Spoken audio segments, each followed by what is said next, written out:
تفضلوا اختي شو عم تعمل؟ عم بتحط للبيضة زنبلك. لا وشو راحت على المول ما لقيت زنبلك، عم راحت شو اشتريت؟ استني شوي. راحت اشتريت هدول شو بيقولوا لهم؟ مفك. شو مفك او قلم فاز او فاحص، طالعت منه الزنبلك من جواته وليكوا شو عم تعمل، عم تلزقهم هلا بالبيضة. ما فهمت ليش؟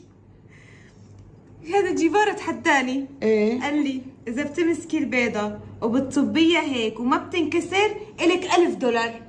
هو جيفارة اللي تحداني. والله العظيم انت من وراك المخلوقة دي طق عقلة، واختي ده افقدها انا رح تجن. انا ما لقيت غير انا اختي رح تجن من ورا مين؟ من ورا جيفارا يا جماعة. اختي انا كل يوم طالعة بموال شكل. طيب اوكي، فيك نشارك انت وعيال، يعني اي شيء. المهم بدي امسك البيضه هيك واشلفها على الارض، اذا وصلت للارض وما انكسرت رح تربحوا $1000. انا خلصت. طلع يا دول ممكن عم بقولوا عنك انت طلعت شارك.